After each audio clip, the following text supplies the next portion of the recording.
If you look at my channel, you'll see videos ranging from mountain biking to hiking to camping and some other stuff in between, but the very first video on my channel is of my grandfather taking us through the mine that was a big part of his life growing up. If you haven't seen that video already, I encourage you to watch it before this one, but I guess it really doesn't matter all that much. But you should still watch it.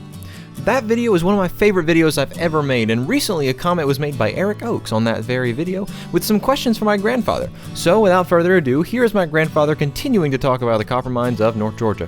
Also, if you like this video or the first one, make sure to check out my other videos on my channel and subscribe to see more content and help me grow my channel. Okay, thanks. Here's the video.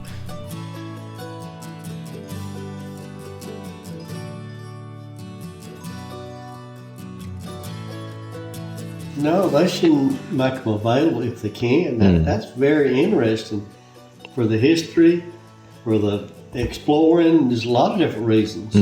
I would love to see them open, but you know, some of them are dangerous. You need to fix the dangers to where people wouldn't get hurt. But even then, you'd go at your own risk because a mine itself is a dangerous thing. I don't know where I'd want it commercial like that, you know, but yeah, I would love to see people leave it open where they could explore it. That is neat. Right. Especially if you know some of the history, you know, how it become about and I guess the community getting together, you knew everybody. You was kin to most of them around there, but you knew everybody. Everybody knew you. So, you know, that you couldn't get away with nothing because, you know, they'd tell on you. But, I mean, you just had a good time when you would get together and do things together. But then there was very little to do. You know, all the internets and the sporting events and all the movies and everything. There's so much that a kid can do now that wasn't available back then. So therefore, you would go to see your neighbor, you'd go visit your relatives, and that would be a great time, just sitting on the porch and talking, and you'd sit there till the lightning bugs come out, and you'd catch the lightning bugs, and the kids would play hide and seek, and just a lot of stuff. So I miss all that. That's it. Don't happen no more. You don't see nobody going to see people sitting on the porch and talking. So, that's the biggest thing, I think. You play checkers. If you didn't have a checkerboard, you'd make your own. You'd just get a piece of plank and draw them off. You'd go to the store and they'd throw away Coca-Cola caps and you'd get the caps. And that was your checkers. You turn them on one side for the reds, the other side would be for your blacks. You made most of your stuff. A ball. I never had a baseball till your daddy was born. Never. Really. You'd take your chicken feed raveling and take a little rock and start it and just ravel it up until you got the ball side and take black tape and roll it around. That was your bat. Worked great. What'd you hit with a bat? You take a 1x4 and carve it out yourself. It'd be flat. But you know, you could make it just about like a good baseball bat. So, you know, you made a lot of your own, made your own toys and made your own truck dragon to pass down the hill. Made your own entertainment. You'd tie a pocketbook to a rope, throw it up in the road, and hide in the bushes. You're in the car and slam on the brakes, and you'd pull it off. That's a fun story. Fun. That's a funny story. And that's good, clean fun. Ain't nothing wrong with that. Of course, it made the guy mad when he'd come back, when he'd find out he'd been hoodooed. You know, it made him look like a fool, but but that was just good, clean fun. Right. Wasn't no traffic, so when he slammed on his brakes, you know, he ain't gonna hit by nobody else. There wasn't no car. Tell me that story again. Just refresh my memory. Which one? The one about the purse. You'd take a purse. Right. Some people would fill it up with a cow pile or whatever, tie a rope to it, throw it up on the edge of the road, and then you'd get off down in the bushes with the rope. And when somebody come along, they'd see it, they'd slam on the brakes. We could pull the rope in and the pocketbook would disappear. And he'd say, I know I saw a pocketbook. And then he'd go on, you know, throw it back up there. And if that same guy come on, he'd know, I see it then. And you do that for hours, wouldn't you? Yeah. And my granddaddy did this one. He saw a hammer in the road one time. So he stops and he gets out and the hammer's gone.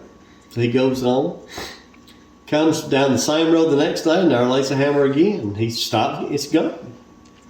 And he said, I know I saw a hammer that time. And so he stands there for a little bit, and he said, all of a sudden, I started hearing somebody giggling, and looked, he said they were two little boys hiding down there in the bushes, and they was pulling the hammer with a rope. He said, I just laughed and left. That's funny. You'd probably get in trouble if you do that nowadays. Probably would.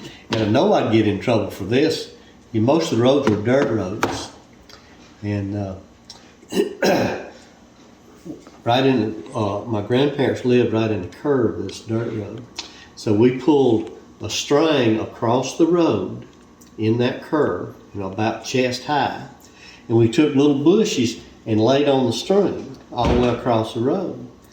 Well, when a car was coming down through there, you couldn't see the string. It just looked like there's bushes in midair. So here comes this bread truck, just a flying down. They drove from 90 or nothing. They just come flying down through there. He come around that curve. Me and these two other little boys was up on the bank and watching him. He comes around the curve, and there all he can see is those bushes in midair. And we saw he goes like this. Ah! Hits the brake, slides all the way through it, breaks the string. We was up there just killing himself laughing. Most people would think that was funny and go, well, he didn't. He jumped out and he come after us. I could have won an Olympic $100 day. They wouldn't know what he was going to catch those three little boys. He out running through the woods. He didn't run far because he couldn't catch us. Got back in the truck and took off. But yeah, I'd get in trouble big time for that. Probably. But then there was no traffic. We had to wait several hours just on that one bread truck to get down through that. It's a highlight of your day right there, wasn't it? Yeah. That's funny.